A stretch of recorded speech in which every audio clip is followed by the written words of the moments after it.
দেখো পিয়ালি, যে সিআইডির এক বড়সড় অভিযান তুমি ইতিমধ্যে বললে, আর দেখো সিআইডির কাছে একটা তথ্য ছিল, সোর্স ইনফরমেশন ছিল, আর সেই সোর্স ইনফরমেশনের পরে সিআইডি একটা অভিযান চালায়, আর সেই অভিযানে তোমার বিপুল পরিমাণের যে মাদক, সেই মাদক কিন্তু বাজেয়াপ্ত করতে সক্ষম হয়। দেখো 50,000 ইয়াবা ট্যাবলেট, তার সাথে কিন্তু হেরোইন একটা টাটা নেক্সন গাড়িতে নিয়ে আসতে ছিল। গাড়িটার নাম্বার আমি বলে দিই তোমাকে, AS11AA6800। এই গাড়িটা আসতে ছিল মণিপুর থেকে।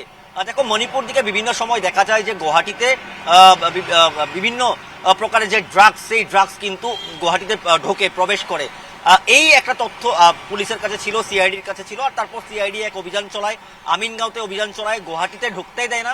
আমিনগাঁওতে অভিযান চালিয়ে 3 জনকে ইতিমধ্যে সিআইডি অ্যারেস্ট করেছে, গ্রেফতার করেছে। তাদের দিকে বিপুল পরিমাণের ইয়াবা ট্যাবলেট ও হেরোইন তাদের দিকে বাজেয়াপ্ত করেছে। দেখো বাজার মূল্য তুমি বললেই যে 12 কোটি টাকারও অধিক এই যে ইয়াবা ট্যাবলেট আর হেরোইনের বাজার মূল্য।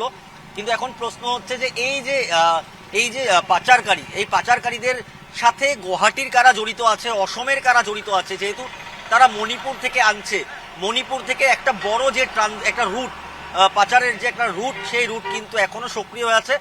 আর সেই রুটেই এই যে ড্রাগস বা ইয়াবা ট্যাবলেট, সেগুলো কিন্তু গুয়াহাটিতে বা অসমের বিভিন্ন প্রান্তে পাচার হয়।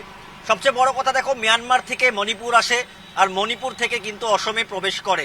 আর যে আমি তোমাকে বলে রাখি পিয়ালি, দেখো জালুকবাড়ি একটা ট্রানজিট, গুয়াহাটির যে জালুকবাড়ি, সেই জালুকবাড়ি একটা ট্রানজিট পয়েন্ট।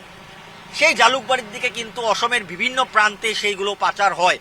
তো আমি তোমাকে যদি বলি, আপার আসাম দিকে শুরু করে, লোয়ার আসাম দিকে শুরু করে, মিডিল আসাম, সব জায়গায় কিন্তু জালুকবাড়ির দিকে যায়, কারণ জালুকবাড়ির দিকেই সেই রুটগুলো বিভিন্ন জায়গায় যায়। এখন সেই পাচারকারীদেরকে তোমার জেরা করা হচ্ছে, তারা কার থেকে এনেছিল, তারা কোথায় দিতে এসেছিল, তাদের সাথে অসমের বা গুয়াহাটির কে জড়িত আছে, তাদেরকে কে সাহায্য করছে, এই সব প্রশ্ন এখন উত্থাপন হচ্ছে। সিআইডি পুরো তদন্ত, সিআইডি এখন জোরদার তদন্ত শুরু করেছে। এই 3 জনকে নিয়ে সিআইডি জিজ্ঞাসাবাদ করছে তাদেরকে। আর তাদের গাড়িতে দেখো টাটা নেক্সন, যে গাড়িটা আমরা দেখাচ্ছি, সেই গাড়ির যে একটা গোপন চেম্বার বানিয়ে তারা কিন্তু সেই ড্রাগস কিন্তু পাচার করে। আর এটা নতুন ঘটনা নয় পিয়ালি, এর আগেও তেমন ঘটনা অনেক আমরা দেখেছি। সিআইডি এসটিএফ অপারেশন করে কিন্তু তেমন অনেক ড্রাগস বাজেয়াপ্ত করেছে, বহুজনকে গ্রেফতারও করেছে। কিন্তু তারপরেও যে এই গ্যাংটা সক্রিয় হয়ে আছে, মিয়ানমার থেকে মণিপুর, মণিপুর থেকে অসম, অসমের বিভিন্ন প্রান্তে ছড়াচ্ছে এই মাদক। আর এই যে এই অপারেশন কিন্তু আবার প্রকাশ্যে আনলো যে এখনো কিন্তু অসমে যে ড্রাগস, যে মাদক, সেই মাদকের পাচার কিন্তু এখনো চলছে, পুরো উত্তর পূর্বাঞ্চলে চলছে।